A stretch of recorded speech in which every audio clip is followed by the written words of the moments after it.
This video is brought to you by Cool Green Clothing. We done gone worldwide, and we coming straight out of Baltimore. And if you in town, pull up on us. We're on the block with it at 215 West Saratoga Street. And if you're not in town, go online right now at coolgreenclothing.com and make your purchase. Oh yeah, and by the way, if you ain't cool and getting the green, you're in the way. And that's just basic. What's going on, YouTube, fam? It's your boy Tony 2 times, and we back with another episode of the Baltimore Way, man. Before I start, be sure to tap that like button. Definitely watch this video to the end so you can hear the full story and all the details in the case. For my day one fam, y'all already know it's all love. Thanks for tuning back into another episode. If you're new to the channel and you feeling the content, feel free to subscribe. Definitely hit that notification bell so you can be notified every time we drop another video. Oh yeah, feel free to share the channel with your peoples. Everybody is welcome. With that being said, let's get right into the story. In most inner cities around the world, you have pockets and locations that are known for being hot spots. Meaning everybody that lives in that city, even if you are not involved in the streets, knows what's going on. They hustle right there, it goes down, and things happen. And if you don't live there or not in the mix, then you probably shouldn't be in the area. Because a lot of times, places like that, it's survival of the fittest. Everybody wants to eat, make a couple dollars, and get in on the action. Especially in cities with open air drug markets. You don't even have to know nobody to post up, and if your product is good, it will sell itself. And before you know it, you are jamming or making money. But it's not that easy and hardly ever plays out like that. Anywhere where money is being made is competition. Other people who are on that same type of time also trying to get in where they fit in. It's nothing new under the sun. It's definitely supply and demand in the streets, but it's also Doug eats Doug. Meaning, if you are making more money than me, or if I feel like you are in my way or stepping on my toes, that could lead to a problem. Back in the day, when the streets was flooded and everybody was making money, if it was multiple crews or people hustling on the same block or in the same area, they might split the hood and say, all right, y'all hustle up top, we got down bottom. Or y'all go to this block, we on the next block. It was diplomatic because most knew if bodies started dropping, the police would be around making the block hot and nobody can make money. But those days are long gone. And now trying to get money in the same area with somebody else can lead to things going left real fast. And on this episode of the Baltimore Way, we'll be discussing the case of men hustling in the same area in Northeast Baltimore that led to a fatal ambush. Back in 2022, 26-year-old Brian Timmons was navigating life in Baltimore. Not much is known about the young man other than the fact he was trying his best to stay out of trouble and to follow his dreams. As friends and family stated, he lived life with meaning and purpose and had big plans for the future. Brian would often hang out in Northeast Baltimore, right off Northern Parkway by Wellington Gates apartment.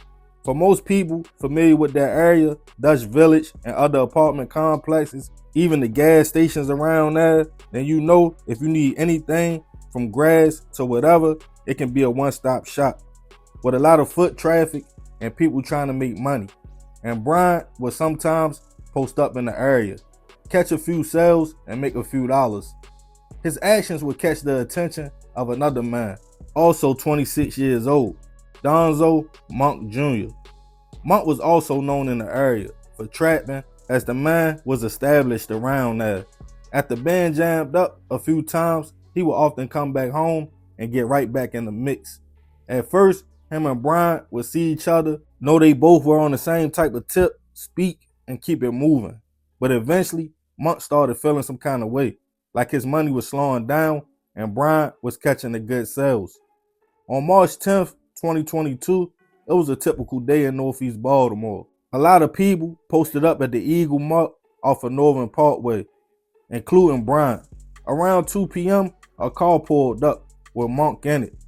After seeing Brian, he decided to jump out and confront his competition by telling him, like, yo, you might as well just stop coming around here. The two had a brief back and forth before Bryant started bopping back towards the apartment, but he quickly realized the car Monk was in was following him. He hit a cut and heard a shot go off. He took off running, realizing the car was on his heels and shooting at him. Bryant took cover behind a van, but the car stopped. A man got out and stated something before one shot went off. Broad daylight with a lot of witnesses outside, they called BPD, who responded to the 6800 block of Sturbridge Drive to find Bryant suffering from a single gunshot wound to the head. He would be rushed to a local hospital in critical condition. People in the community told police they saw a car chasing and shooting at the man before a man hopped out, walked up to him and said, "I told you, get from round here," and shot Bryant in the head.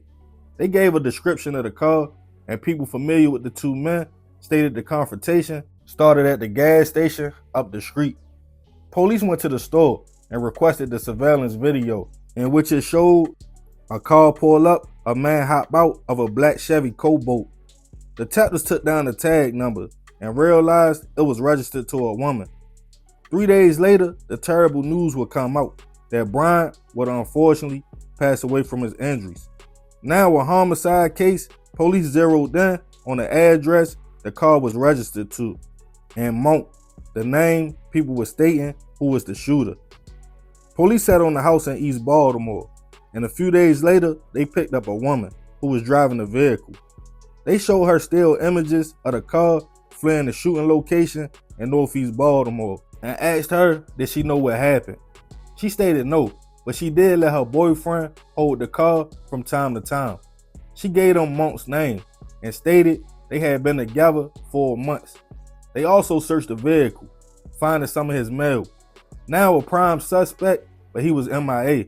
Almost a month would go by before Monk was tracked down and taken into custody, charged with first-degree hit and handgun violations. He always maintained his innocence, but police had key witnesses. As the case made its way to trial, a resident of the community who stated they were sitting in their car and witnessed the ambush took the stand, claiming he heard Monk tell Bryant, "I told you don't sell nothing else around here," before shooting the man execution style. Also, Monk's girlfriend took the stand, claiming the day of the shooting he had her car and came back nervous and cleaning things out. Monk's lawyer argued everything was circumstantial and that the man never admitted to doing nothing, and no one really had proof he was the shooter. As Bryant's family spoke out on the impact his death had on them, Monk's family also spoke out, stating he had kids. He made mistakes, but they didn't want the cycle to repeat itself. But in the end, the jury sided with the state, and Monk was found guilty on all charges and sentenced to life plus 15 years in prison. Rest in peace to Bryant. I send my prayers and condolences to his family. It's so many of us that get caught up on the allure of making a fast dollar or feeling like somehow we own these blocks, not knowing if we crash out or lose our lives, these neighborhoods will still be there. While you are long gone and the next group will be there, posted right up. Nobody owns the block.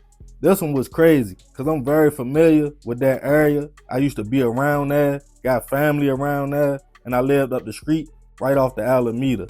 I know the temptation is real. I had a lot of temptation around there myself. But in a situation like this, I always think, what's that few dollars worth sitting in prison for the rest of your life or taking a life? But I'm going to leave this one open for discussion. Y'all let me know what y'all think about the situation in the comments. Yeah, man, crazy story. Rest in peace to that man. I definitely send my prayers to his family. But yeah, I ain't going to talk too much more about this one. I appreciate you if you made it to the end. This another episode of the Baltimore Way. It's your boy Tony 2 times. Love, fam. I'm out. Yo, what's the word, fam? We got a deal for you so you can get your fashion right this summer to get 10% off your purchase at Cool Green Clothing. All you got to do is click the link in the comments. I'm going to pin it right there for you. Add your items for purchase in the cart. Before you complete your order, type in code 2x10TV to get 10% off your purchase. Again, be sure to tap that link because without that, you can't get your discount. And that's code 2TIMESTV10. We appreciate your love and support.